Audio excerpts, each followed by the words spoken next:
The sides of a triangle are in the ratio of 1 by 2 is to 1 by 3 is to 1 by 4. If the perimeter is 52 cm, then the length of the smallest side is. இப்போ ட்ரையாங்கிளோட சைட்ஸோட ratio வந்து 1 by 2 is to 1 by 3 is to 1 by 4 கொடுத்துருக்கு. இப்போ ட்ரையாங்கிளோட perimeter வந்து 52 cm கொடுத்துருக்கு. இப்போ length of the smallest side என்னன்னு சொல்லிட்டு கண்டுபிடிக்கணும். இப்போ தான் கண்டுபிடிக்க போகிறோம். இப்போது ரேஷியோ ஆஃப் த சைட்ஸ் வந்து 1 by 2 is to 1 by 3 is to 1 by 4 கொடுத்துருக்கா, அதான் எழுதியிருக்கோம். இப்போது இதுக்கு எல்சிஎம் எடுத்தோம் அப்படின்னா 12.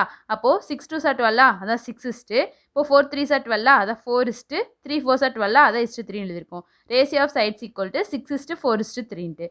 இப்போது பெரிமீட்டர் வந்து 52 சென்டிமீட்டர் கொடுத்துருக்கா, அதான் பெரிமீட்டர் ஈக்குவல் 52 சென்டிமீட்டர் எழுதியிருக்கோம். இப்போது length of the smallest side தானே கண்டுபிடிக்கணும். இப்போ ட்ரையாங்கிளோட சைட்ஸை லெட் ஏ பி அண்ட் சின்னு எடுத்துக்க போகிறோம், அதை எழுதியிருக்கோம்.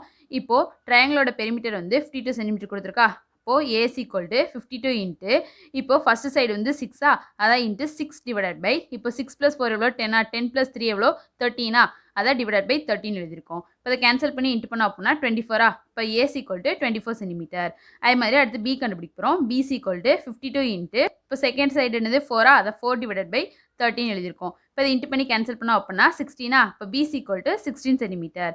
அடுத்து சி கண்டுபிடிக்க போகிறோம். C is equal to 52 into இப்போ தேர்ட் சைடு வந்து 3 அதாவது 3 டிவைட் பை 13 எழுதியிருக்கோம். இப்போ இதை கேன்சல் பண்ணி இன்ட்டு பண்ணோம் அப்படின்னா 12 இப்போ C is equal to 12 centimetre. அப்போ length of the smallest side is 12 centimetre.